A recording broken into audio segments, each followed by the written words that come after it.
Thanks for downloading show 116 of the C-Suite podcast that's being produced in partnership with the British Business Bank and the international management consulting firm Oliver Wyman, with the aim of discussing a new report that they've published called Alone Together, Entrepreneurship and Diversity in the UK, which looks at the persistent disparities that Black business owners and those from Asian and other ethnic minority backgrounds face in business outcomes, with systemic disadvantage playing a key role. My name is Russell Goldsmith, and joining me online to discuss the findings of the report and share their own experiences of raising finances to start their businesses, I'm thrilled to welcome three BAME founders to the podcast who have enjoyed success in their work: Michaela, Keshav, Bhatt, and Flavilla, Fongang. Now, during the podcast, we'll also be hearing from Alice Wagner, Managing Director for Strategy, Economics and Business Development at the British Business Bank, Shalom Lloyd, founder of the Naturally Tribal Skincare, and Henry Obi, Partner for Public and Regulatory Affairs at Helios Investment Partners. They all took part in the British Business Bank's live event that took place online last week to launch the report. Now, according to the Department of Business, Energy and Industrial Strategy, the UK has 5.9 million small and medium-sized businesses started and run by a great many entrepreneurs, from tech startups to local restaurants. And together, these SMEs generate over £2.2 trillion of revenue annually. This particular report is based on the findings of a survey that took place between April and June this year of over 3,700 people who are either aspiring entrepreneurs or running a business that they have started themselves. And so before we find out more about Michaela, Keshav and Flavilla's businesses, I thought it would be a good way to start this podcast by setting the scene and hearing from entrepreneur and former investor on BBC Dragon's Den, Piers Linney, who is also a non-exec director of the British Business Bank. Now, I caught up with Piers last week, and we're going to hear various clips of my interview with him throughout this podcast. But I started by asking him why the British Business Bank commissioned the report and what some of the top level findings were. So I'm a non-exec director of British Business Bank, and the bank, if you don't know much about the bank, it's the government development bank. It's become pretty well known recently because it's been behind lots of the coronavirus related support schemes for small businesses. And one of the key things the bank is, it's got lots of different objectives. One is improving access to finance for small businesses. And what, in terms of making policy decisions and designing your programs, you need to understand what the issues are and who has an issue. So British Business Bank, we're working with Oliver Wyman, who's a sort of an expert consultancy, have conducted this research on a real sample. It's the real deal in terms of research. And the idea was to sort of find out, and it's focused on BAME. So if you don't know what BAME means, it's Black, Asian and minority ethnic people. And it sort of looked at that particular community and done some research and said, what are your outcomes in terms of being an entrepreneur, and what are your outcomes in business compared to your, in this case, your sort of white counterparts? And that's what the research is aimed to do. So it's seminal. No one's really done this before. And it's important we have the data so you can have a conversation. And which of the findings kind of stood out for you? Where do you start? You're going to need a longer podcast. So I think, let me paint you a picture, right? So I've been trying to do this today. I've been doing a few radio interviews, and if you imagine you entered a 100-meter race, right? You've done all the same prep as your counterparts. You're just as good, you're all the same gear, the running shoes, all that stuff. You get to the start of the race, the 100-meter race. You realize you're starting 20 meters back, because your socioeconomic background makes it a bit more difficult. The distance you need to travel to be successful, however you define that, tends to be longer. You then realize actually you're running the hurdles race, and only as some of these hurdles visible, there are some you're not even aware of yet that are invisible. And that's the race you're running. And this is not about favoritism. It's even if you're a woman, it's even worse. There's more hurdles, and you're potentially starting even further back. So it's not just about race, it's about gender. And what we have to do is try and work out what are those hurdles, because some of them are invisible, they are a bit intangible. But what the research does is show you there's structural, there's a systemic issue in if you're starting the same race. The good news is Black, Asian, minority ethnic entrepreneurs start the same number of businesses, but they're not succeeding. And why is that? And that's what we need to work out. I've got some good ideas. I'm sure we'll talk about why that's the case. Yeah, definitely. Well, I mean, obviously I've had a chance to look through some of the numbers. There was a couple of things that I picked up on. So According to the report, 28% of Black business owners fail to make a profit compared to just 16% of white business owners. Why do you think there's such a difference there? So I think if you look at it generically, profit's a measure of success, isn't it? So one of the things the research found that this sort of BAME entrepreneurs, they don't seem to fulfill their aspirations. Now, they might have different aspirations. A person might have aspirations to be able to, pay the rent. Somebody might want a yacht. But the point is that I think it's a difficult measure of profit sometimes, because in a small business, your cash flow can be taken out for many different reasons. What you've invested it in, your salary potentially as well.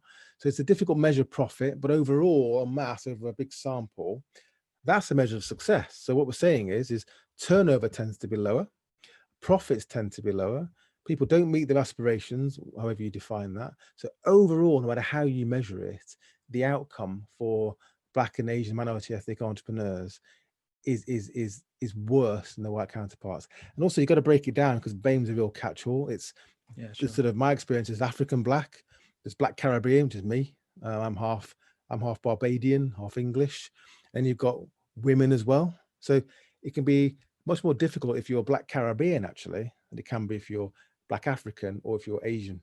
And across the board, even your own socio-economic or ethnic group, it's harder when you're a woman. Yeah, well, just picking up on that, actually, because that was the other number I had. So again, just going back to the report, it says 37% of Black female business owners and 36% of female business owners from Asian and other ethnic minority backgrounds, they report that they're making no profit last year, compared to just 15% of white female business owners. And I know you kind of touched on this earlier, but what's causing them to struggle even more? So if you're a woman, as well, let's look at that for a minute. So you tend to have, and I'm trying to be generic now to jump on me, but it can be, childcare, it can be caring for relatives or children. So that can have an impact on you as well. So the issue is that what we need to do the work on now is, what are the causes? Because the research is clear on there's an issue, but what we need to talk about is, in a broader sense, is what are the causes? And I think the big ones are access to capital, social capital, and financial capital. Eventually what we really want, this is not a zero-sum game, point I keep making. It's not well, if they're wealthier, that means I'm not. The pie should be much bigger. And we're leaving tens of billions on the table in terms of the wealth of our nation, which means all of us, and tax revenues, by not connecting talent and ambition with opportunity. So some really interesting highlights of the report that we discussed there. I'm keen, obviously, to get all your views on them. But before we do that, I thought maybe each of you can introduce your own businesses, but also it'd be just good to understand what motivated you to start on your own and how you went about, raising those finances at the start. So, Michaela, let's start with you.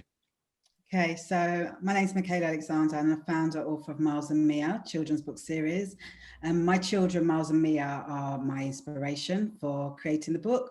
So my background is in creative events, and I used to manage nightclubs. And one day, my children, I used to buy books from abroad that I thought that I was tackling the lack of diversity issue. And my children used to laugh at the books. So as a kind of joke, very angrily, I said that I would create a book with Black characters that they would, that they would love. And I did that in 2016 due to the success of the business, from customer feedbacks, from repeated book orders and sales. That's kind of made me want to grow the business and create another book and launch out into, the dream is to have a cartoon.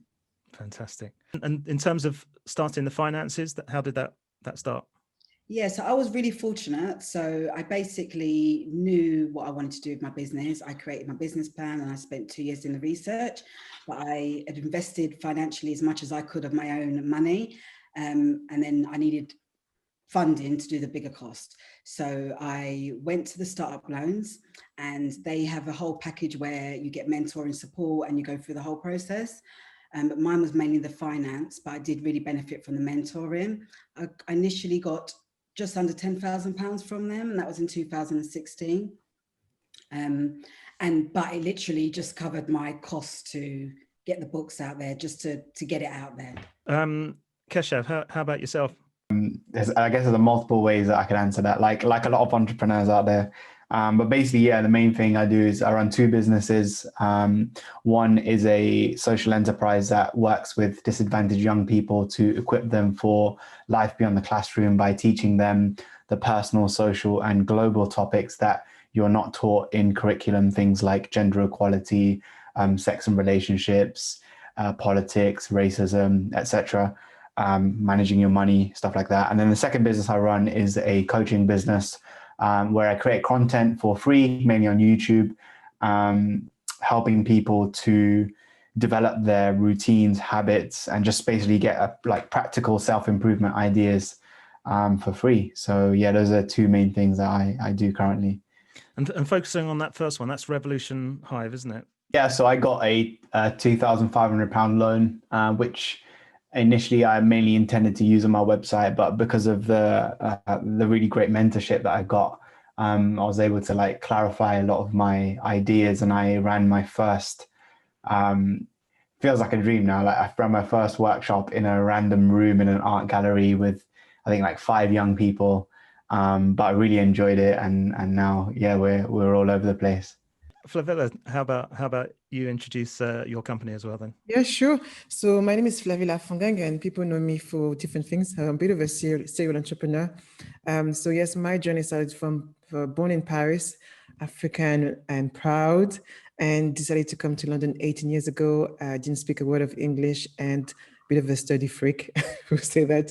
I left university with two degrees and 1 MA in international business, worked for an oil and gas company, got hired, and followed my passion for fashion and decided to become a fashion consultant. Naturally, that led me to create a fashion academy, an online fashion academy to train people to start their own fashion career. Led from that, I moved to actually create an agency, a branding and marketing agency. So, and from that point, I keep evolving.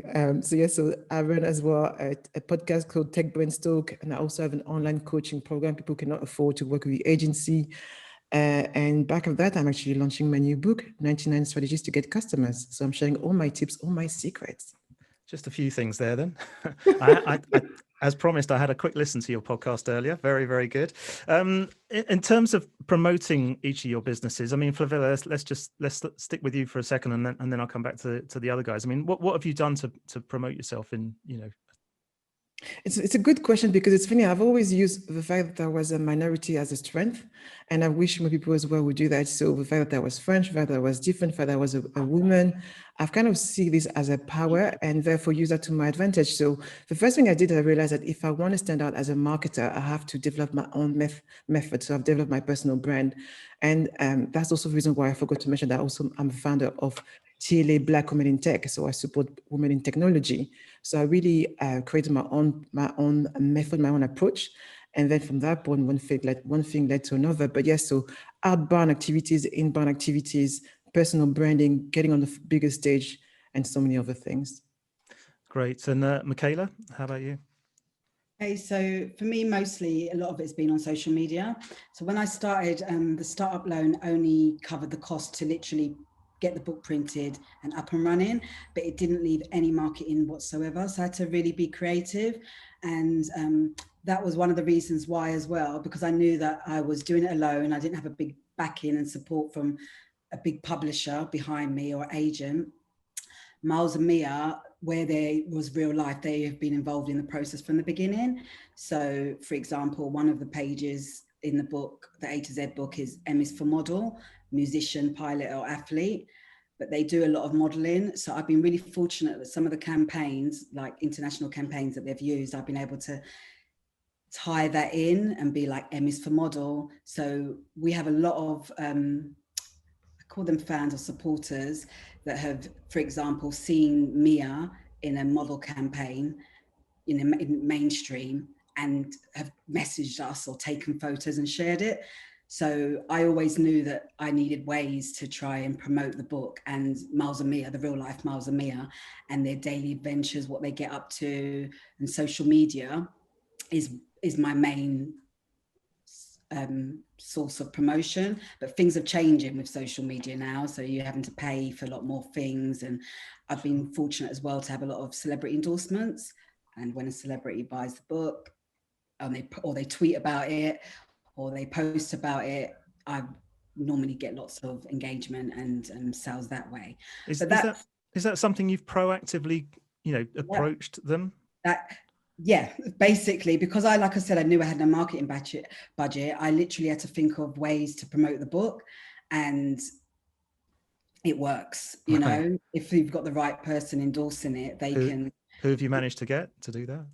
We've had quite a few, but one that I can recall, like for example, Giggs, he's a rapper. He's been very supportive of the book all the way through. So from when he first got it to now, his daughter reads it independently. Amazing. And I had family members that are obviously supportive of what I was doing, but they were like, I'm going to get the book today. And the moment he posted it, they'll all be messaging and be like, oh, ordered it now. So those little things have happened. But for me, the biggest rewards other than celebrities is really the children that I don't know from all over the world, non-Black, that are loving the book and want to read it over and over again. And to this day that will still say it's their favorite book. And we've had a few footballers. So we had one footballer, I wish it was Marcus Rashford, he's great. But what's his name? I'm not really a football fan. So Raheem Sterling. Raheem, yeah. He was very, very supportive, so much so that I was shocked that after I sent the book for free as part of the promo, and he literally ordered I think it was 6 books. And I was like, you could have had them, but I just got a message saying, can you just sign them all? We've already ordered them all for his family in Jamaica. So as much as it's hard work, because like I said, I do everything myself, and some things might take months of work, especially like in America. We have a big fan base in America. So we have a lot of reality stars that have endorsed the book, but it's a hit and miss. I kind of don't really do that so much now because the cost to ship it there is a lot of money, and there's no guarantee now that things have changed with them wanting payment, basically. So yeah, very good. It's tougher, but yeah.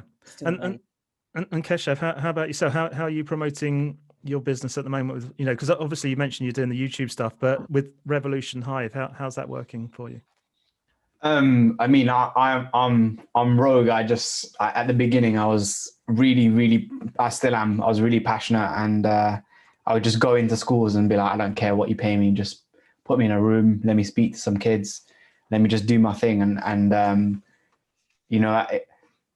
it's kind of like what Michaela said in terms of sweat equity, but also social proof, because suddenly, when you got numbers next to your name, you got a celebrity endorsement, people they really believe in what you do a bit more. So it was the same for me at the beginning. I would go in and create amazing pitches and have all these flyers and do all the stuff to try and put myself in a good stead. And I would get paid 60 quid for a day's work, working with hundreds of young people and just tiring myself out.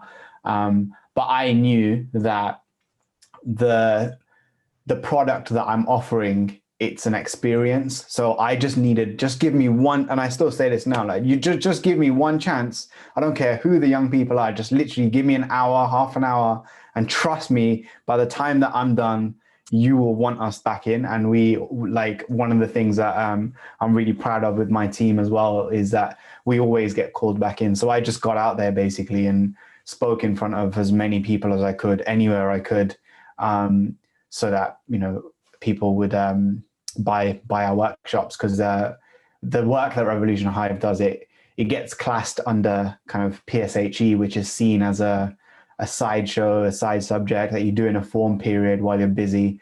But actually, I believe it should be the main fulcrum of curriculum. I believe that character education should be at the center of our education system, rather than just on the fringes. So yeah, it was just a case of getting out there as much as I could, and then asking head teachers as well, Robert down the road, he's having me come in, why don't you recommend me to 2 people and I'll give you a discount, stuff like that. So that was what I did at the beginning. Very good. And so just coming back, sorry, yeah, Michaela, yeah. Just to say, I can really relate to Keshav, and he's been lucky, you've got some paid. I have done so many book readings where I just want to get in and do it for free. And I'm kind of limited to what I can do because I've still got to run the household and pay the bills. Yeah. So for me, my dream will be like, if I had the investment, that I could literally just go into schools and do it all for free, and it would just cover my costs. So the fact that you even got a little pay is great, but I understand exactly why you would do it for very little. Yeah. I mean, don't get me wrong. I did loads of free stuff, and even now I'm happy to. And that also was one of my big lessons. Was like, because I'm so willing to do it for free, I would do it for free. But then I had to realize, no, you need to put a number next to it, because you then create that customer buyer relationship and you learn more. So just coming back to those points highlighted in the report, what's your views on that headline number around the higher percentage of Black business owners failing to make a profit compared to white business owners? Flavilla, why don't we start with you? Yeah, I think when I saw these numbers, I wasn't surprised, but it's always very painful. My journey is different, because I came from Paris. People think, oh, you come from Paris, you must have everything. But I was raised in a family with one mother, 5 children. We had 1 pair of shoes per year, and I only came here because I had a grant that was given by the French government.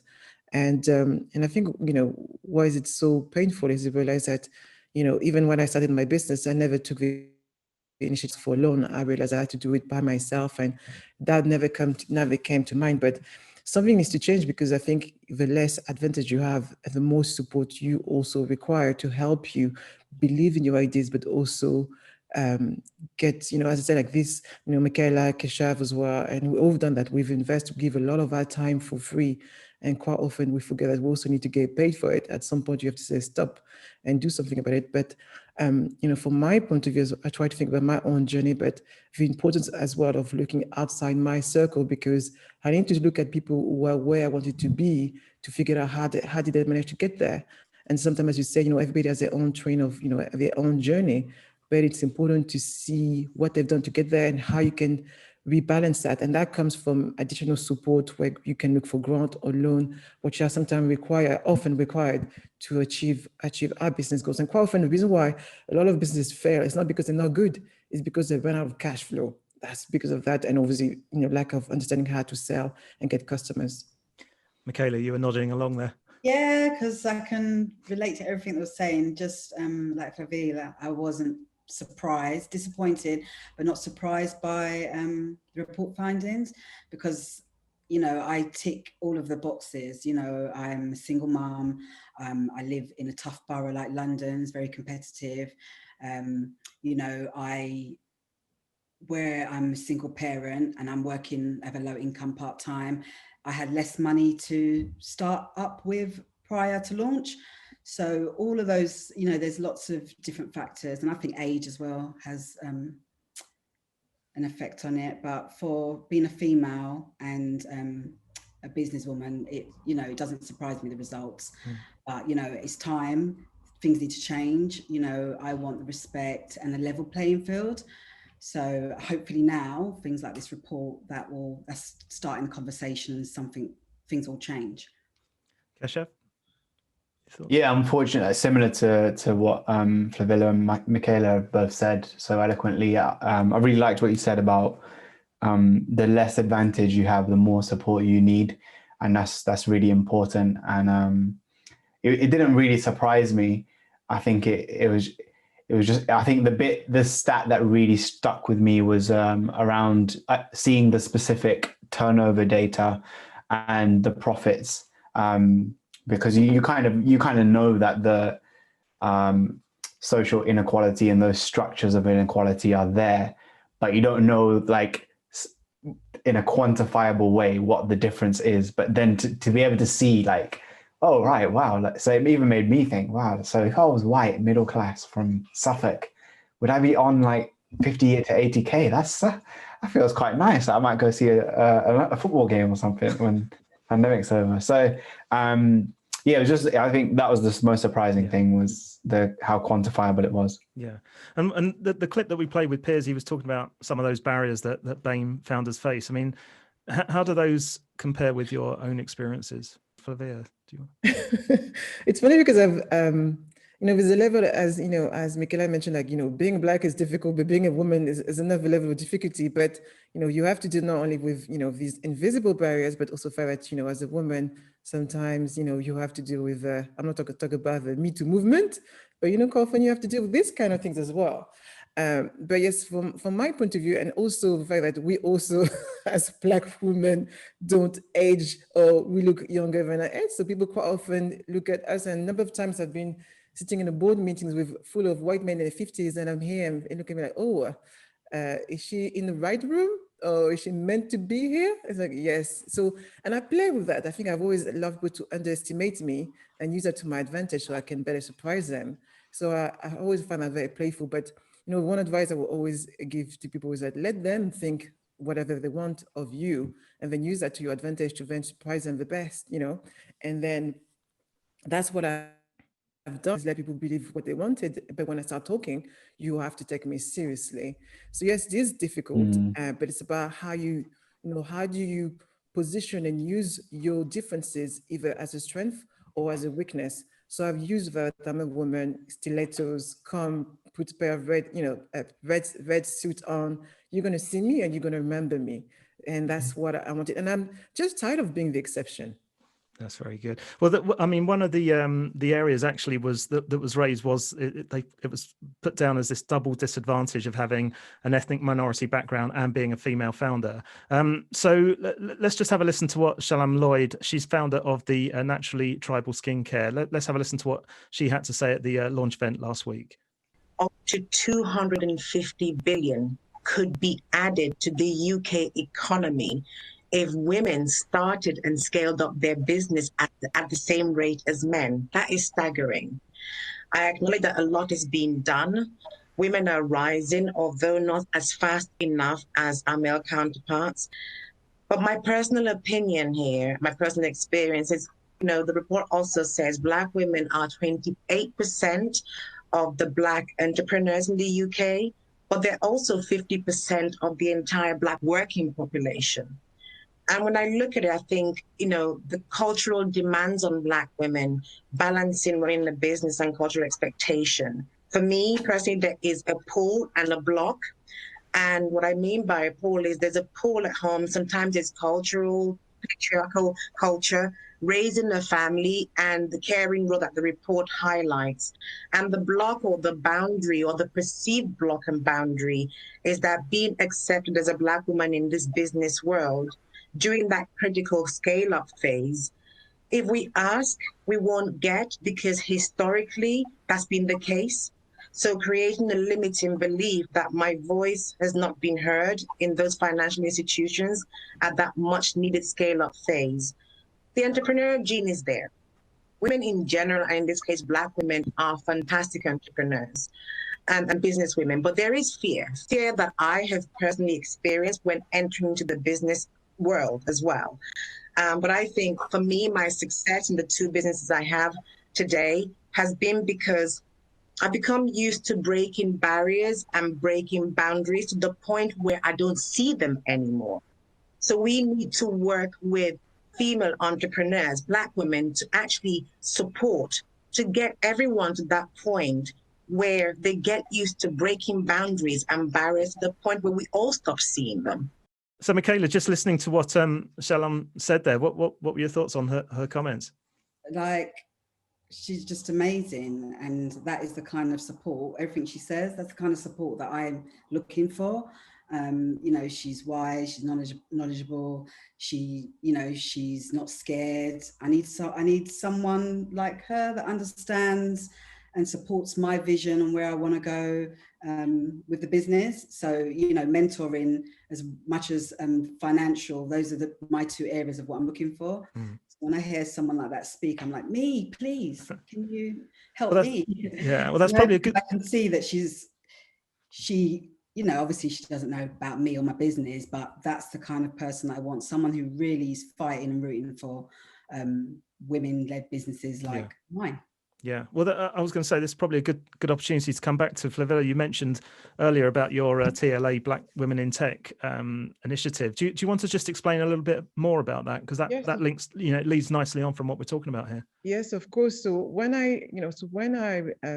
Free Colors Wall is a branding and marketing agency. So we used to work in a number of industries, and we took a drastic approach to focus in the world of technology. So naturally, part of, going and get some customers is networking. So I'm very comfortable with networking, going out there, room of 300 people and talking to anybody. But again, I was very much accustomed to that in the world of oil and gas, but I found myself in the same situation in technology. And it's like, come on, that can be the case again. Where are the other women, or where are the other Black women?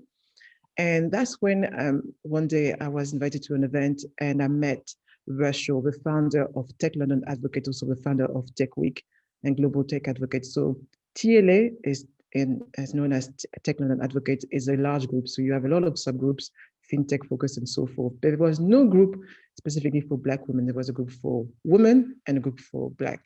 But I thought that wasn't enough, because as even before the numbers were revealed, that would explain exactly why, because there's a difficulty of being a Black, but it's even harder of being a Black woman. And the reason why I created the group is I could see, again, something what was said before is that I'm not scared of being in the room and saying what I think and changing the way things are. And I know there's so many amazing, and I knew that there were so many amazing Black women out there who were just scattered. And sometimes what we need is being able to be together so we can uplift one another. I came from Paris, and on TV, there was no Black people. When I arrived in London, I was shocked when I first watched EastEnders. And I think, wow, anybody can be successful. Wow, these people are you allowed to wear the scarf or all those things that, are not tolerated or not visible. And that changed my perception in terms of what I believe I could achieve. And that's when I realized the more representation of us we see, the more we can uplift one another and believe that we can achieve more. And that was so important. And that's really why TLA Black Women was created a year ago now. We have 800 members. We have over 3,000 followers across different social platforms, and we keep on growing. And now I'm working on a book of representation to create a blueprint so the younger generation be more inspired and think about, if she can do it, so can I. Tremendous. There's another barrier that the report highlighted, and that was if you are starting your own business journey from a low-income household. And so here's what Alice Wagner, Managing Director for Strategy and Economics and Business and Development at the British Business Bank, said at that launch event. The other thing that we wanted to be very clear about is that a lot of things are collinear. That is to say that one thing causes another thing. So money really makes a difference, right? Regardless of what color you are. So what we know is that, this is obvious, right? So if your household income is, less than £20,000 a year, then spending £5,000 in terms of getting your business started is a much bigger percentage of your disposable income than if you have a household income of over £75,000 a year. And of course, that kind of access to resources, or the ability, for example, to fail multiple times, to spend £5,000 on an idea that doesn't work out. And if you're from a richer household, then you can keep on going, and you can fail and fail again until you succeed. But for those who have fewer economic resources, that's just not possible. You have one shot, and that's pretty much it. Particularly if it affects your credit rating. And so we know that minority communities, on average, tend to have lower household incomes. Women tend to have lower household incomes and assets. And so these are factors that conflate with each other and make things worse. Keshav, so what's your thoughts there on what Alice had to say? Yeah, I think that definitely makes a lot of sense. I link it back to the other soundbite we heard earlier about, a lot of businesses fail because they just don't have enough cash flow to keep them going. And like Michaela, you were talking about at the beginning, having that 10K to buy the initial set of books so you could get yourself out there.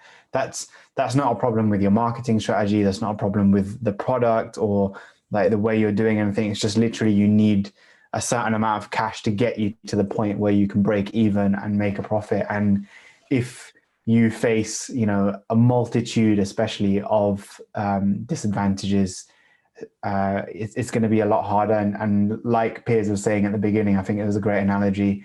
You're running a 100-meter race, but you're starting 20 blocks behind. and it's a hurdle race, and you didn't even know that, and you find out halfway through. So sometimes I think there's a toxic positivity out there in the entrepreneurship world of, you know, it's all about hustle, it's all about hard work. If you didn't work hard enough, then it's your own fault, and that's why you didn't succeed. But actually, you know, even me working hard versus Michaela working hard as a single, Black female entrepreneur, it's different. Like we have different advantages and disadvantages, and I think it's really important to acknowledge that, because otherwise, you know, we can't level that playing field. And we know these structural inequalities exist, but unless we address the causes and we have policies that redress that balance, you'll continue to see that. And I think of an example I came across about 2 years ago. I was talking to an entrepreneur that I met at a networking event. She was white, from like a very upper middle class background, and she runs a coffee shop in the thick of central London. And I was like, "You're younger than me," and you know, in talking to her, I didn't get the sense that she had that business acumen. So I was really curious, how do you launch a coffee shop in central London? Like, how do you afford the rent? Like, I just want to learn, you know, maybe I'm missing something. And she's like, yeah, I was just at dinner and I was talking to some friends, and my dad had like a friend over, and he was a very wealthy property investor who was coming to the end of his career. And he started talking to me, and basically he felt really guilty that he'd never given back to society. And so he decided, like, you know, I've got this property, it's just kind of sitting there in central London in Aldgate, and I just want to like invest it in a young person. And so he gave me the cash and he paid for it all. And I was like, it literally blew my mind walking home, where I remember calling, you know, like my family and friends, like, yo, that, like, can you just imagine that if you were born in a different set of circumstances, I could have been the one at that table, Michaela could have been the one at that table, any one of us could have been, and we would have just like had a door opened, a shortcut, that it might take me my entire lifetime of working as hard as I can to, you know, put my children at that step. But because just by proxy, and also household income and the people you know and the people you went to school with, stuff like that, it gives you so many benefits. And I know a lot of people who, you know, they might have been, I've come across entrepreneurs who've been private school educated, and so if they need something, they have a friend who's also a lawyer or also works at this bank, and it just makes those things easier. And my mentor from Startup Loans, Ketan Makwana, he always says, like, your network is your net worth, and some of us, we enter this game with a higher net worth from that aspect. So you know, it really resonates what we just heard and what she was talking about there. Well, I think what you're talking about there, it kind of leads nicely on, because the next thing I wanted to talk about was social capital. So I'm going to come back to my conversation with Piers, Linney in a second on that. But here's just a clip from the event last week. This is Shalom Lloyd just explaining what social capital is. You know, your social capital is basically your network. So if you limit yourself to a community where you feel safe, your network becomes limited. The social capital becomes limited. And if it's limited, there will be no diverse thinking to draw on. Being on this panel, for example, I suddenly expand my social capital. So it's about tapping into and putting yourself in a position where you're able to tap into different experience and different expertise that will help you grow your business and obtain mentors, for example, role models in the process. And so here's what Piers Linney had to say about social capital, with a great story from his time on the BBC programme Secret Millionaire. If you look at social capital, and that seems to be the big sort of difference in terms of the trajectory of these people's lives, the entrepreneurs' lives and their outcomes, that is really your network, your personal network, your social network. It's when you want to start a business, can you go to your family for money, or your friends of friends? Is that capital there? It's about your confidence. It's about having visible role models. So there's all these things, which is quite hard to have to sort of direct by way of policy, but we can all make a difference. And this is, you know, recently this has been an issue that's been in the news about, we can all make a difference if you're a lender, if you're an employer, if you're an investor, by just getting beyond your sort of conscious and unconscious bias. We've all got it. I've got it. Fishing out at sea a bit further, fishing a bit deeper, finding the talent, finding the entrepreneurs, and connecting that ambition with opportunity, because we can all make a difference. And if you add that up, that's a real difference. Let me tell you a story about Secret Millionaire, which I touched upon in that CTM article as well, which is about Daniel. So I actually had a text from this morning, actually. Sure. So I'll keep it short. So Daniel, did you ever seen the film, show my age now, that film Sliding Doors, where of course, yeah, she goes one way or the other, the whole life's different. Yeah. So Daniel was Wolverhampton, very intelligent, wasn't challenged at school, was basically bored, couldn't get a job, not much going on around that he wanted to do, was interested in technology and IT, he wanted to be a barrister. Everyone said, you can't be a barrister. People like you don't become barristers, and you certainly can't afford it. You're wasting your time. So he gave up on that dream, which is touched me because I became a solicitor, even though I went to a Milltown comprehensive. And then he ended up in prison, doing some things he shouldn't have done. And then quite a serious offences, quite a serious sentence, like 11 years, 60 served, I think, when he's 19.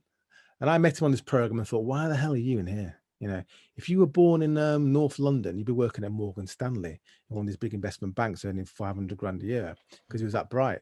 Anyway, cut another long story short, when he got out, the producers went bananas saying, you can't help inmates and give them money. I said, okay, fair enough. When he gets out, I'll mentor him. So when he got out, I actually ended up giving him a job. He had to work to get it. I didn't just give him the job. I then made him redundant. That was a bit of a tricky day. He then went off, started his own business. I trained him as an IT consultant, and now he's gone off. He's a pretty successful IT consultant. He's probably earning, even now, double the national average. He's got a partner, he's got a son, he's doing really well, he's contributing to society.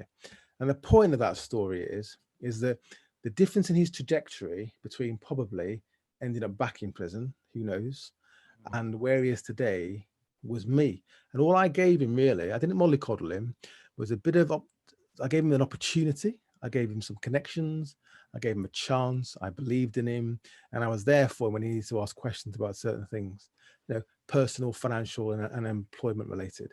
Yeah. That's all I gave him, and that changed his life. And that is what social capital is, essentially. Flavilla, just listening to Piers' telling that story, I mean, when you came over from France, how did you start to build your social capital? Yes, it's a very good question, because it's funny, because I didn't understand I didn't know social capital was actually a thing. I just understood from the start that if I want to make it and thrive in this new environment that I'm not familiar with, I have to do things differently. And the first thing I did is what most people do when they travel or go to another country, they stay among people who look like them or speak the same language. So what I did, I actually avoided any French person, because if I was speaking among French people, I would never improve my English. So I put myself in a very uncomfortable situation where I would say stupid things such as, I'm a great cooker instead of I'm a great cook. People would laugh, but for that's how I was learning every day. And I realized that the more I did that, the more I was expanding, as you say, my social circle, my social capital. And I applied exactly the same technique. So when I went and decided to, from being an employee to be starting my own business, the first thing I did is I went and I registered myself at trade industry, London Chamber of Commerce, so I could network with different people. And I did the same thing again. So when I started working in a tech space, I registered in the tech environment, Tech UK, because I understood the importance of having people who come from an external network from where I am. This is also the mantra of TLA Black Women in Tech. I say, get comfortable, getting comfortable.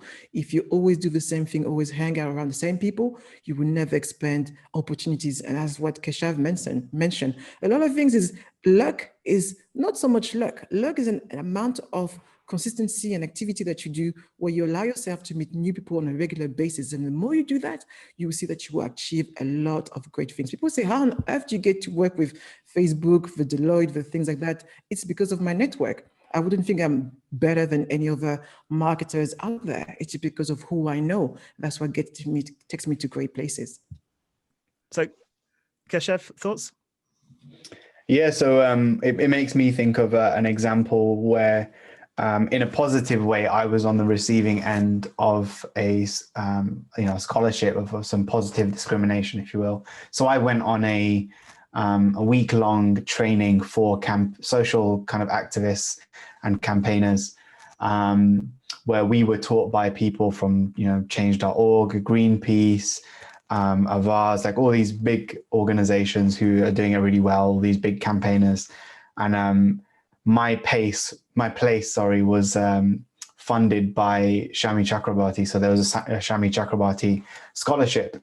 And I didn't really know who she was at the time. I just kind of applied. I got in under this BME bracket. And on the last day, I remember we got taken to another room, all of us who received the scholarship, and there was like 3 of us.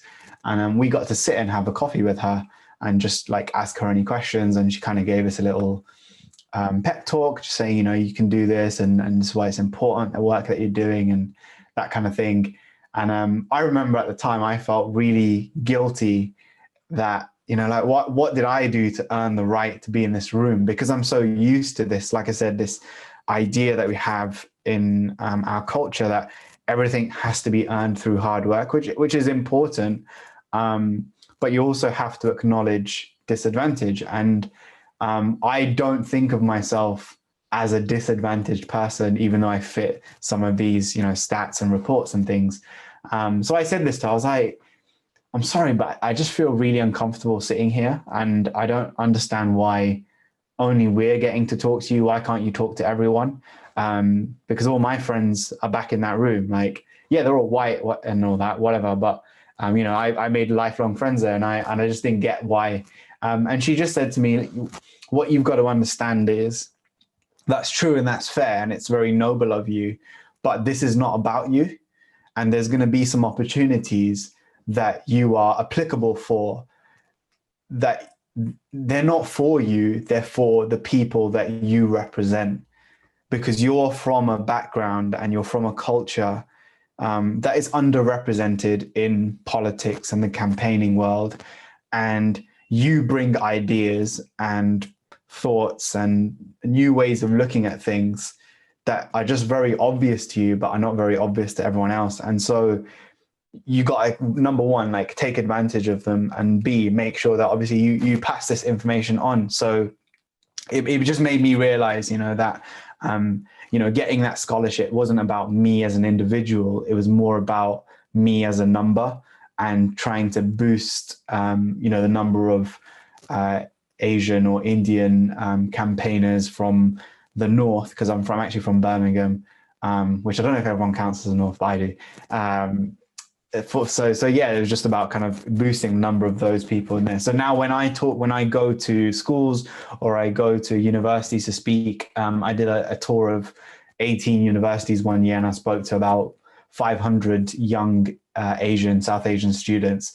And I told them about my experience, and I shared that and passed that on. So that was one of the things that I realized about social capital is, if somebody's giving you a leg up, don't feel bad for taking it, because, you personally might not feel like, oh, I earned it. But in the scheme of things, if we start talking about like the East India Company looting, diamonds from India and putting it on a crown, and like parading that everywhere, or we talk about slavery, like it redresses certain things, not totally, but it's like a step in that direction. So, it's kind of what I'm owed, I suppose. So that's the way I try to look at it, is not from a place of victimhood, but a place of empowerment. And similarly, there are also privileges that I'm aware that I have as an able-bodied person, as a man, all those kinds of things.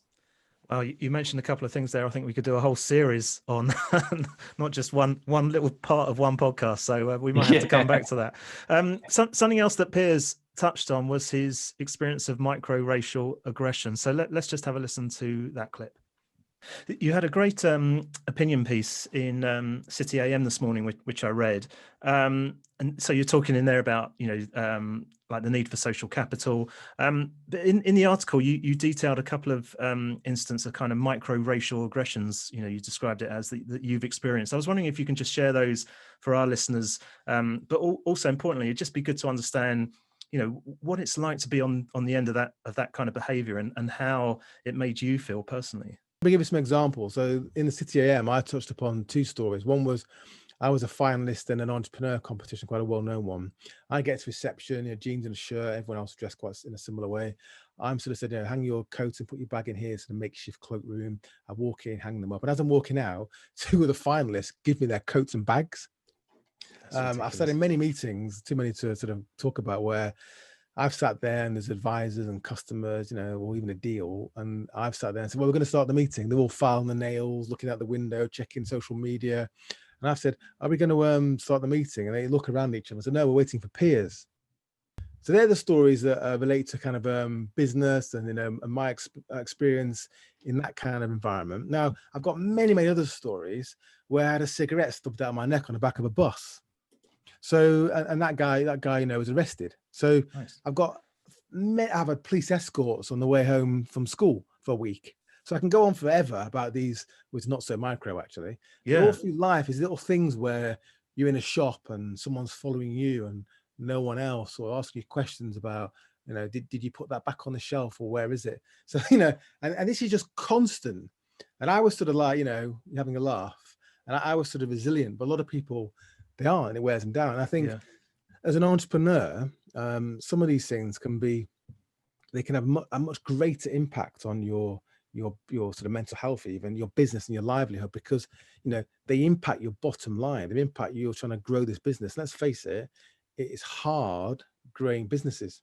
So to make it any harder is just not cricket. Michaela, can you relate to what Piers experienced there? I mean, I think most Black people have experienced some kind of microaggression. For me personally, with the business, it's more a lot of the unconscious bias that's trying to stamp that out. For me, because my whole purpose for creating the book was more about there is a need for it. It didn't really matter what anyone would say, but there have been a few business related experiences. So for example, I remember I got a lot of amazing feedback from publishers. And then I had one publisher that basically was telling me that the book is amazing. They could see that it's very popular and they bought a copy, but what they would have liked is if I could have kept it all culturally led. And that was part of one of the problems that my kids couldn't relate to, being Black, but also British. So initially I was a bit like annoyed by their feedback, but then when I really looked into it, I was like, they don't get it. They still don't understand that it's more than just ticking a box for diversity and having a brown character. Children need to grow up and, as Keshav said, see people that they can relate to, and that is including the author. And even most recently with COVID, I've seen an increase, most recently with a lot of campaigns for diverse books, which is great. But, something that I noticed was, for example, without naming names, there was a white-owned campaign for more diverse books in school. And then there was a Black one with exactly the same thing. It was on level of branding. I really tried to look and see what the problem was. And the white-owned campaign, they're both for a good cause. They got fully funded. And I think a lot of that was the network, the people that had supporting them, that was promoting it, and the media support that they got. So it's just those little things, so that people, I couldn't understand why. I was like, well, why is it they're both doing exactly the same thing? And if anything, you would think that you'd go to the Black-owned brand who was actually doing, like myself, doing it before, the recent cultural affairs and, the senseless murder of George Floyd, and, the talk all around the world about systemic racism. So for me, even through this pandemic, when everyone, support Black businesses, I still could see that it wasn't, really an even playing field, even in that sense.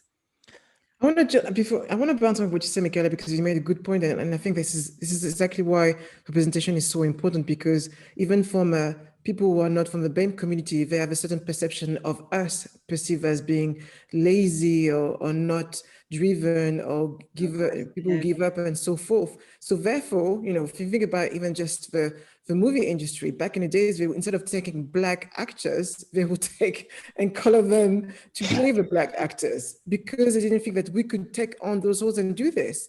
And that's why, it's so important, talking about Black Lives Matter or anything else, that we are there showcasing a different version of what we're capable of doing, more of us being lawyers, more of us doing things that are not always the same stereotype of musicians, sportsmen, or anything like that. We are high achievers.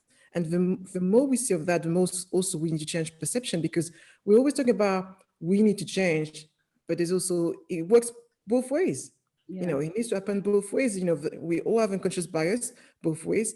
And that's for them to wake up to the privilege also that they have and realize that we are not all the same stereotype the world wants to give us. Keshav? Yeah, I mean, there's so many things here, because as I was listening, I was also just thinking about most of the people who need these things the most. They need, like these diverse authors and things like that. They probably won't receive like that information. And I went on an anti-racism retreat last year and really spent a lot of time like learning about all this stuff. So when in the wake of the George Floyd protests, like everyone's posting on social media, everyone's doing a Blackout Tuesday thing, I was very quiet and I was very kind of patient, because I wanted to see, all right, in a month or 6 months down the line, who's still here, who's still talking about it. And, these movements for equality, they're not something that you do once and then that's it. Even me included, like I go to an anti-racism retreat and suddenly all my unconscious biases towards other ethnic minorities and towards other people like in other communities that I'm not a part of, it doesn't mean that work is done, because I'm living in a racist structure and in a racist society. And so I am taking in that information. And there's one thing that I've, as Piers was talking as well, I couldn't help but just nod my head, because it's like, yeah, I've had alcohol poured down me for no reason as a child, just because some white kid on the bus is just like packy. I've had almost, I was blinded in this eye almost. I've had stuff like that. But even now, like a few weeks ago, I was on the way to doing some renovations at my dad's property, just 15 minutes down the road. And, I'll be honest, I was going a little bit fast in my car around the corner. But then I got stopped by a police van, armed police, 20 of them just jump out, surround my car, and they're like checking everything, looking under the doors. And this really triggered me. And I was like, in terms of like my mental health. And I kind of just froze and popped my window down. And this is just in like after the George Floyd stuff had happened. So a lot of my friends have had bad experiences. So I was just really weary of, I'm not dressed very smart. I'm in like a hoodie and trackies. And I got a cap on as well, and I'm driving a Beamer, and it's looking a bit, suspicious. And I rolled my window down. The police officer's like, "You're right, mate. You look a bit confused." And I was like, I'd still frozen, because I'm thinking, what can I say? Because I just felt incriminated. Then he just started asking me like, "Have you got drugs in the car? Have you got weapons in the car?" And just very like, "Where are you going? Where are you from?" And I was just like, in my head, I was so confused, because like, I'm a business owner. Like, why would I have a knife in the, like, what are you talking about? I was so confused. But that made me appear even guiltier to him. And I don't even talk about this anecdote that much, because I think most often the question that I would get would be, well, what were you doing? But I was, like I said, in this instance, I was a bit fast, but it's just that unprecedented and unwarranted use of disproportionate force. So yeah, a lot of the things that have been mentioned already, I relate to, and I'm kind of just, it does, I think, like Piers said, you need to have a sense of resilience, because there's always going to be some of these things, unfortunately. But I don't like to focus too much on those things. I like to learn about them, but then I like to focus on what I'm doing and what I'm responsible for, and how I'm developing myself and how I'm working on my business, because otherwise it can be quite debilitating. Well, let's use that to move on. I mean, looking at the positives, what are you doing that you think, that you've done in particular that's enabled you to succeed? Yeah, so for me, one of the big things I really believe in is that you can curse the darkness, but it's much more powerful to light a candle instead. If you go into a dark room, you light a candle, instantly the darkness flees. And you can't do the opposite. You can't go into a room full of light and put any amount of darkness into it. So just like metaphorically, I try to live by that philosophy, and some practical things that I do to, focus on the positives is to continue learning about these things, like being an anti-racism campaigner, thinking about, even as a YouTuber, I on purpose don't use white faces in any of my clips just because I want to kind of redress the balance a little bit, because my audience, I know, is used to seeing white male speakers in the world of like self-improvement. At the same time, like reading is a big thing for me, meditation, mentorship, being part of mastermind groups and groups of similar entrepreneurs who, I can learn from, taking part in accelerators. But basically anything that I can do in it to invest in myself, I will do, because that's something that I believe will reap the dividends tenfold. As well as, like, at the end of the day, if we look at, I don't know if we're allowed to talk about politics, but if there's a politician that I was going up against, yes, that person might have more advantages than me. Yes, they might have more social capital than me. But A, I'm not going to let you outwork me. And B, I want my stuff to be so good, like the branding, the marketing, the way I craft my posts on the internet, the way I make videos, the way that I speak, the way that I network with people, that the cream rises to the top. So I really believe in, like, do your work, create high quality stuff, and ultimately you will win and build for the long term, because that's something that nobody can take away from you. Like, Michaela's a fantastic example of, you've been doing this for years. So, like, you have credibility in the game when it comes to creating books for children on, the Black British experience and kind of providing that point of view. So when you're known, and a good friend of mine, Akala, he's very similar. Like, I've watched him since I was 15 saying the same things, but it's only now there's a zeitgeist around the stuff that he'd been talking about. And so his time has now come, and he's much more widely known and acclaimed, and he's on BBC and stuff like that. So for me, I just focus on, like, what am I responsible for? What do I need to unlearn, and what do I need to develop? And that's my focus. Michaela, is there anything that you've done in particular that you think, has enabled you to be successful? I just think my passion, really, and my children, that determination and believing in my brand. I think that's so important. Constantly researching the market.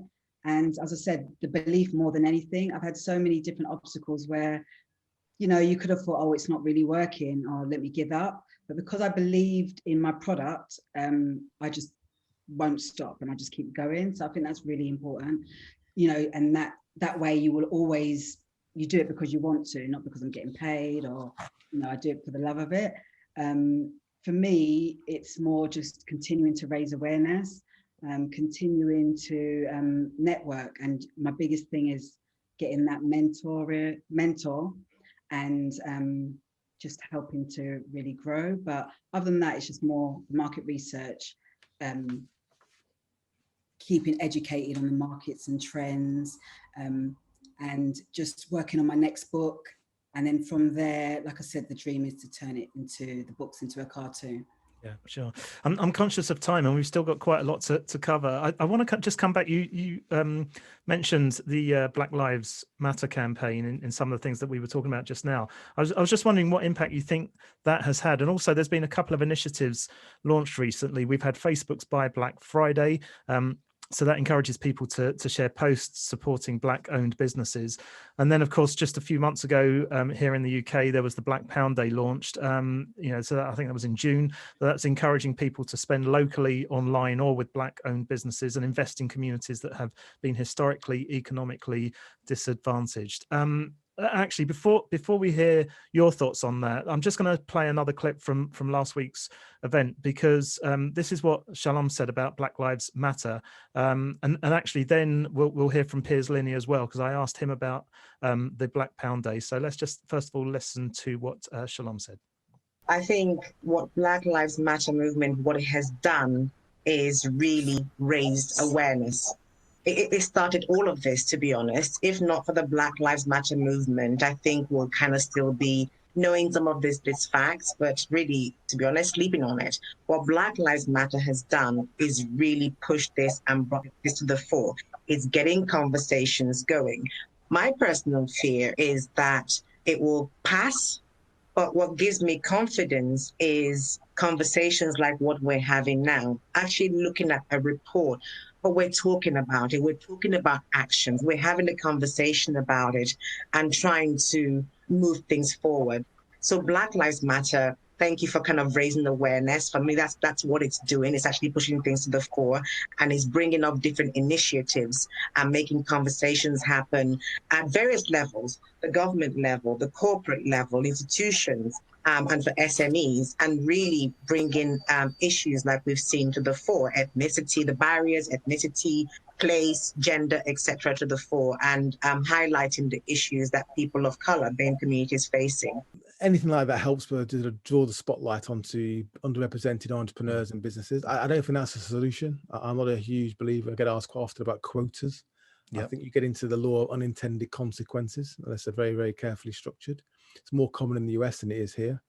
I think it's a very positive thing. A lot of entrepreneurs, so if you're trying to start a business, one of your big issues is awareness, and it's your sales funnel, isn't it? And marketing. How do you afford that?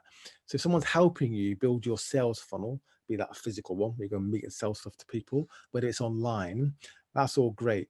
But that's not going to solve this systemic issue that the Loan Together research has highlighted. So, Flavilla, we just heard there from Shalom and Piers. Thoughts on this whole area? Yeah, when it comes to Black Lives Matter, and I'm probably going to take, my marketing hat, because I think it's great. It's great because I think it has woken up a lot of people, a lot of allies who realize of the privilege that they had and how they can use that to actually help others who probably could be where they are if they had the same, same network and so forth. So that's great. But on the other side, we've also seen people who use that from a commercial point of view to say, hey, I'm support of Black Lives Matter, just, but not really having integrated it as part of their corporate social responsibility agenda. So as it was mentioned, it's great if it's done for the long term, not just as part of a trend. And I think people see, that's what annoys me a lot. So people see society issues as a trend rather than just a real thing that you really engage and relate to what you're going to do within yourself and your business to really change things in the long term. So it is great as long as people understand that we're not asking for pity, we're asking for recognition, and that's completely different. And of course, for that, there's an element of, support us, but understand that we also have, we are talented and we're not begging, and that's super important. So there's a fine line between, understanding the power of it and changing things around, but not utilizing it for just commercial purpose. For me personally, I think anything that's going to raise awareness obviously is good for the business, especially business like myself, because I done the book and I was screaming about the lack of diversity and why it's really important. And, I got a lot of support, and I still have a lot of support. I had a lot of media support as well. But then with the Black Lives Matter, and like this year, recently, some people who didn't really get it, they've actually approached me and they're like, oh, I understand now. Or just like little things where, like, goes back to the unconscious bias. I had, people that had the book for their children, and they'll message me, like they're quite high profile. They'll just send me a DM, meaning that they're not going to talk about it on their platform, which doesn't help me. But then over the Black Lives Matter period recently, they posted about it, because obviously they want to be seen that they, you know, are supporting that. So for me, I've noticed that. I've also seen it with big publishers that, you know, wasn't paying any attention when I was writing, screaming at them for support and for help. And then now, through the summer, they're talking about, oh, we're going to do this. And, you know, at the end of the day, it doesn't really matter as long as there's more books being published, which there are, but there's still a long way to go compared to the demographics of the country. And as I said, most importantly, I said it earlier, it's about not just ticking the box. It's really important that the Black authors get the same support and backing, so that children can grow up and see the author. I know from when I go to book readings and I have little kids running up to me saying, oh, you're the author, or they're surprised, or they like, I wanted, you know, one of Miles's friends after my son, after me doing a few book readings, he came and was like, Miles's mum, I've started writing my own book, you know, and he's thought who the illustrator is going to be. So that is really important. So it's mainly that, you know, I've seen it definitely has raised the profile. Things like Black Pound Day, I can 100% say that I see an increase, because it's once a month. I think it's the first of every month. So I always get extra sales then, you know, and it's raising awareness. So there's no harm done. But, you know, as Flavilla said, it's about that longevity, most important. Definitely. Well, that leads nicely on to the next part, because obviously what's crucial from a report like this is the question of what next. Here's Alice Wagner again to explain what actions are in place now that the report has been published. The first action is that this report and this data and these insights are feeding into the Commission on Race and Ethnic Disparities, which has been commissioned out of number 10 Downing Street and the Prime Minister's office. And we know that we will be feeding this into there. And there's a working group, which the British Business Bank is a secretariat for, which is working, even as we speak, on a series of actions, which are, some of them are in the private sector, some of them are for the public sector, which will be going up and hopefully will be endorsed and be announced sometime before the end of this year. For those of you in the audience who want to get involved, there's a window of opportunity to engage on this, both before and after those recommendations come out. They're hopefully going to be fact-based, and we're hoping that they will achieve real progress and make a difference. In addition to that, of course, the British Business Bank will continue to operate a lot of its existing programs, such as startup loans, which is basically friends and family money for those whose friends and family don't have so much money. Loans up to £25,000 for you to get businesses going. We're committed to our role in terms of data, in terms of time series of data, to try and ensure that we can see that is there progress, or actually in this space, you know, we are realistic that things can go backwards as well as forwards. And so we want to keep holding our society and everybody to account by saying, you know, what does the data say? You know, we're trying lots of things. Are we seeing actual impact? I want to finish off by asking each of you for one key piece of advice for any aspiring entrepreneurs listening to this podcast. You've got a few minutes to think about your answers, though, because we're going to hear again from Piers Linney on what he thinks needs to change and be done to help BAME founders succeed when launching their own businesses. But before Piers, here's Henry Obi, partner for the Public and Regulatory Affairs at Helios Investment Partners, speaking at the recent report launch event. When we look at the population of Great Britain and going forward, 30% of the population will be of ethnic minority composition. And therefore, corporates need to realize that they need to reflect or, you know, align themselves with their customers. So when we look at the finance ecosystem, we need to have Black voices or ethnic voices on that in the ecosystem. So let's go for the starting point, the asset allocators. The asset allocators tend to be public or private pension funds or corporate pension funds. We need more Black people or ethnic minority people on those pension funds. Take, for example, the Parker Review. The Parker Review has had a target of 2021 BAME representative on a board of companies, and that should be the same thing with asset allocators. BBB, I was looking at the BBB website quite recently and looked at it, and it's done very well in terms of gender diversification, but in terms of ethnic composition, it needs to reflect the society that it's serving. So that's one point there. And the second point being that the corporates need to dig deep into their pockets and start matching the capital that BBB has allocated to funds. So BBB currently has over 100 partners, but I think corporates can do more to partner BBB or do their own funds on their own. So, for example, Google has got a Black Founders Fund, but the amount of money Google has invested in this Black Founders Fund is only $2 million.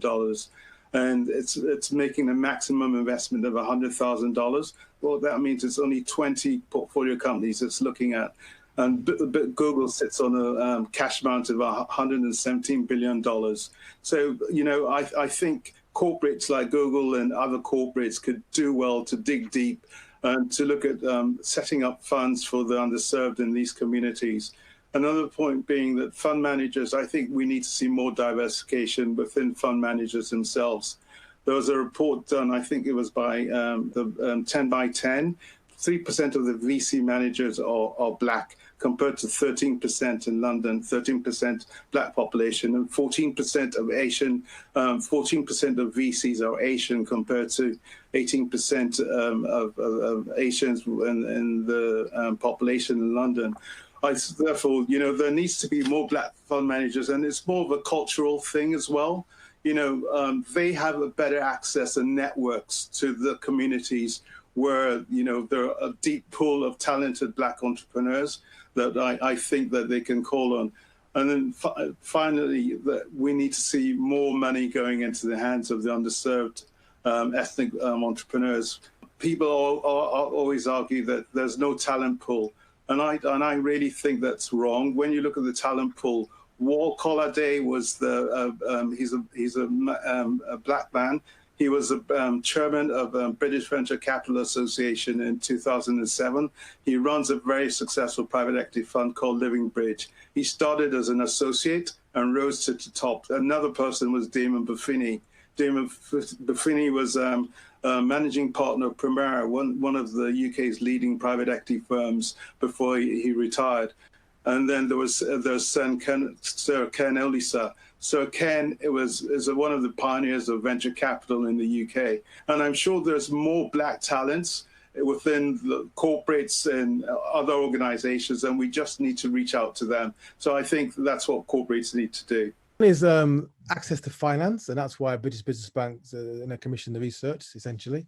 So it's helping that. The government's doing its bit on the sort of commission of, you know, these disparities, and that's about top down, about policy. But I think that, you know, we all can make a difference. We're all aware of that.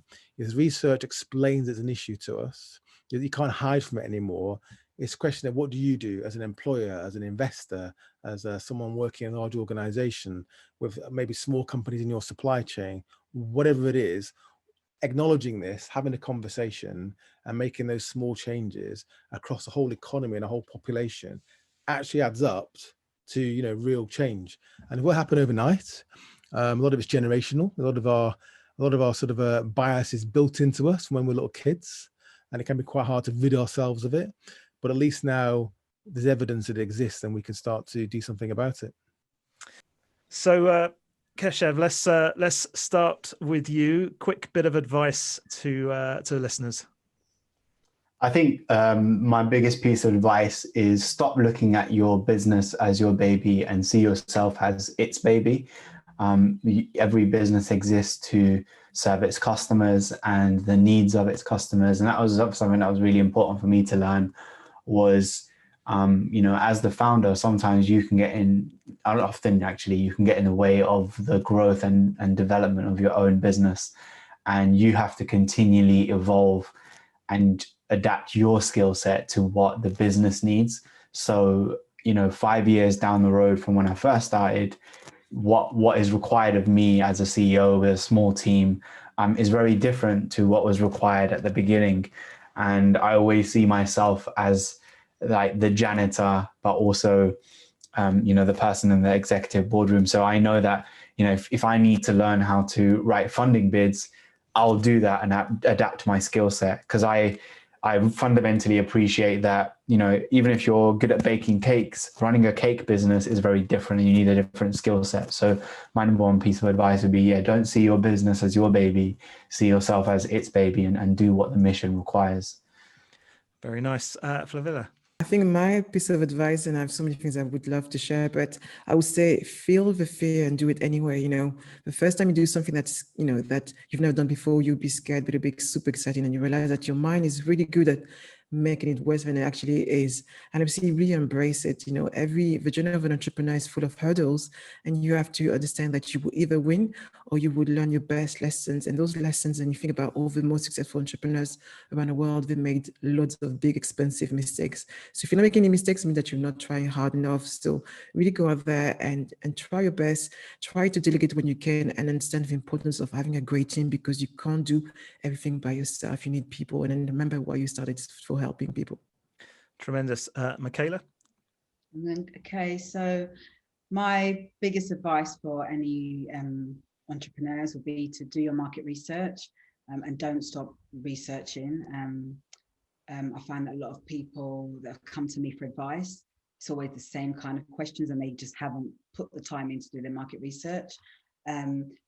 Believe in yourself. I know that's a bit of a cliche, but really believe in yourself, because there'll be so many people saying, don't do it this way, change your idea. You need to really believe in your business model and never give up. My advice to non-Black people generally is to listen and educate yourself.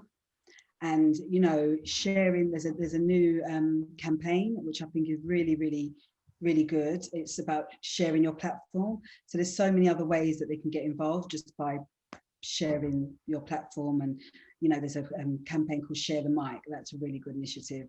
So yeah, that would be my advice, and to entrepreneurs and to anyone who's non-Black, of how they can change things.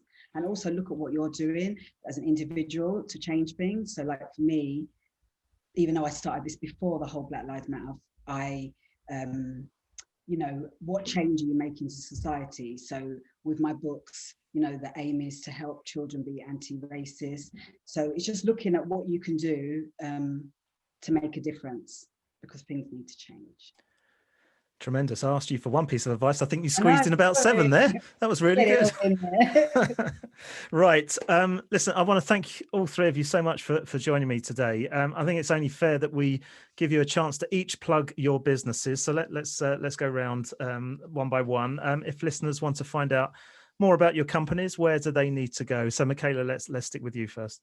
Right. So for everything to do with Miles and Mia, if you're looking for diverse children's books, or just to follow our journey, it's Miles and Mia. So it's MILESANDMIA. That's for all our socials.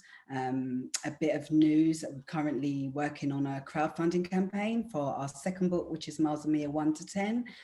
So that hopefully should have been out already, but setbacks, but that should be out within the next few weeks. That'll be live. So anyone who supports what we're doing, you can get involved and support us that way by just sharing our campaign or donating. But yeah, that's tremendous. What kind of prizes are you giving away on the crowd? What can you get involved in?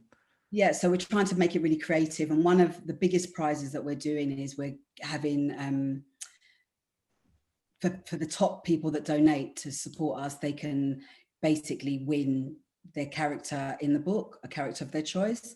So our illustrator, in their likeness, will create their image that will be put into the book. Fantastic. So they're part of our legacy, but that's like one of our big prizes. There's loads of other prizes that we'll be doing where we can get more into schools.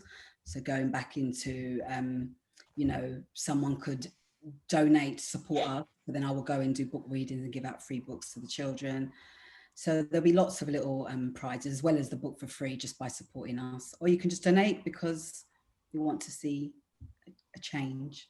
Brilliant. Tremendous. Keshav?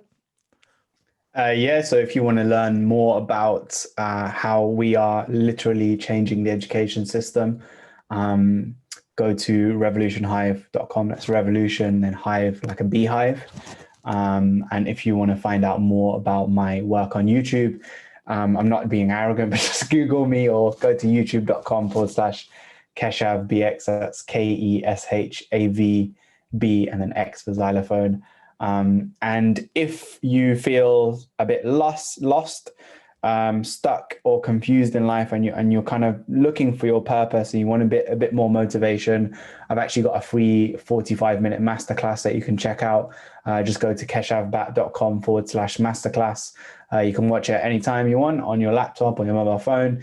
And it's all the best things that I've learned through the 10 years of being a life coach and NLP practitioner, distilled into a 10-minute exercise called the Passion Finder Test, which helps people to find their purpose in life. So that's where you can find me. Brilliant. And you can definitely see that you know what you're doing on YouTube because you got your lighting perfect there. It looks very good. Yeah. Very impressed. Flavilla, last word with yourself.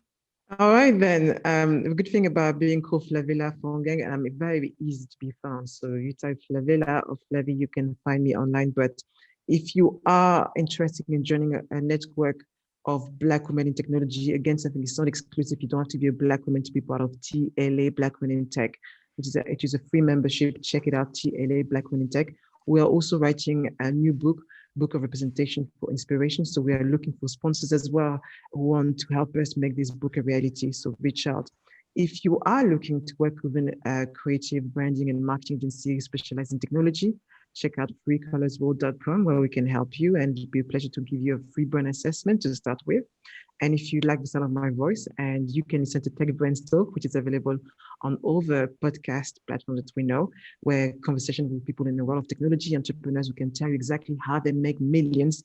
So yes, so check this out. And two more things. My book is coming out very soon, 99 Strategies to Get Customers.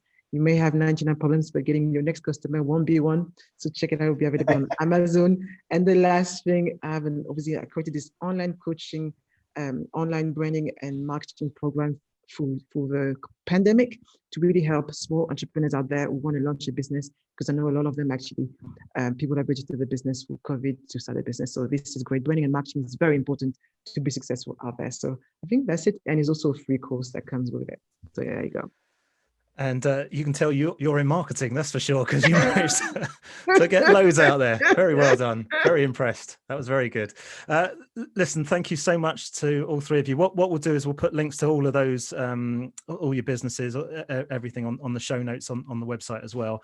But for now, that actually wraps up this discussion. So thank you, Michaela, Keshav, Flavilla, for joining me online. Of course, to Piers, Linney, Alice, Wagner, Shalom, Lloyd, and Henry Obi for their contributions too. If you would like to download the reports and get in touch with the British Business Bank, you can do that via their website, which is british-business-bank.co.uk. You'll find a link to the reports in the news and events section on the nav bar. In the meantime, we hope you've got a lot out of this episode.